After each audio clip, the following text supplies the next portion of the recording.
Foxy, look, I perfected the suit! Foxy, now that I've attained the ability to shrink super small, we can go on all sorts of crazy adventures together! Yay!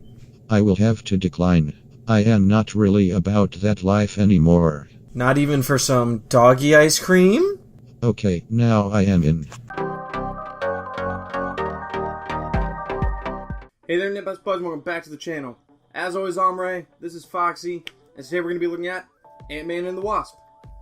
So Ant-Man and the Wasp is the movie directly following Avengers Infinity War, not specifically in the Marvel timeline, but just when they released the film, so naturally this is going to be easier to digest than that rough ride. But while I have you here at the beginning of the video, definitely go down and subscribe so you can stay up to date with all the videos that I do put out. And also the question for you guys this week is a pretty fun one. How do you guys think Paul Rudd doesn't age? Like, I personally think that he's a time traveler, and that he comes from the future to the present, or the past, whatever, when he's making a movie, and then he literally just, once that movie's all done, he just time travels to the next starting date for his movie. But I mean, I'm up for other, interpretations. Is he a vampire? Let me know in the comments down here. And you'll be entered for a chance to win a Thor Ragnarok digital code. Set years after the events of Civil War, Scott Lang is nearing the completion of his house arrest. Meanwhile, Dr. Hank Pym and his daughter Hope have found a way to rescue her mother from the quantum realm and need Scott's help to save her. So performances from the whole cast were really good, and I really liked how the relationships kind of evolved off screen, so it kind of felt like a living world. Paul Rudd is fantastic and hilarious as always, and both he and Evangeline Lilly are great in the roles. I really like their chemistry that they have together. So the film has some really good visuals with the gorgeous quantum realm stuff that they got going on. There is a hilarious moment in the school where they're trying to get something, and I don't want to spoil it because that was one of the funniest moments in the movie. Also, the visuals they used to do the de-aging of Michael Douglas and Michelle Pfeiffer were really good.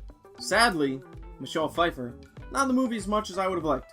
So you do have to suspend your disbelief a lot for what the capabilities of the quantum realm are, and what certain characters can do once they're affected by it. So there's a lot of humor in this movie, the majority of which lands really well for me. A few things missed. I especially like the world's greatest grandma joke that they keep going back to. That's hilarious. Michael Pena and his group of ex-cons, they have some really great moments. And like I said earlier, Paul Rudd's fantastic. The plot is much smaller, clearly, than what Avengers Infinity War was. It's not necessarily a bad thing. I like that it's a pretty self-contained Marvel movie, but the plot's a little thin. They're basically just trying to rescue Hope's mother, and then other parties are just conflicting with that.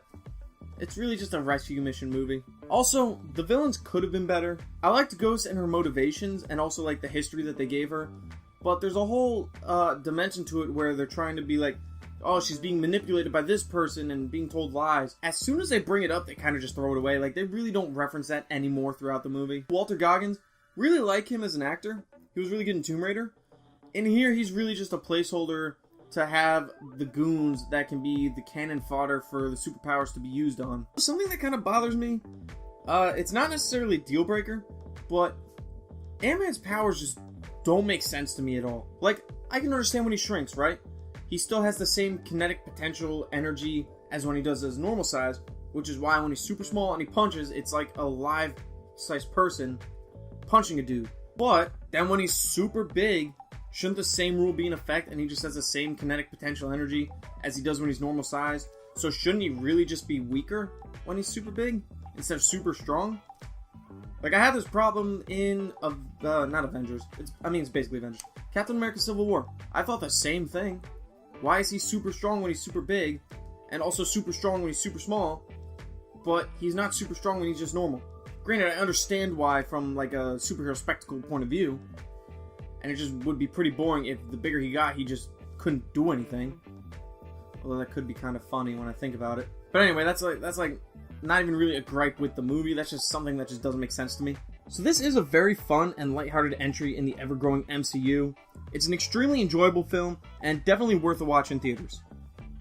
Ant-Man and the Wasp gets a 7 out of 10. Alright, so there are 2 credit scenes. The first one's a mid-credit scene. That's one you want to stay and watch. That's the one that's important. The end credit scene's funny, I guess. My only problem is, we saw it, I'm pretty sure, in the movie, and you definitely see it in the trailer, and it's not even a spoiler, I'm just going to tell you, it's this clip right here. So that's my review for Ant-Man and the Wasp. Super enjoyable film. As always, thanks for watching the video, guys. It means a great deal you're continuing to watch the content. Definitely go down and subscribe so you can stay up to date with all the videos that I do put out. Give the video a like, share it with a movie-loving friend, and also make sure to leave that comment down here for your chance to win the Thor Ragnarok digital code. Thanks for watching, everybody. See ya.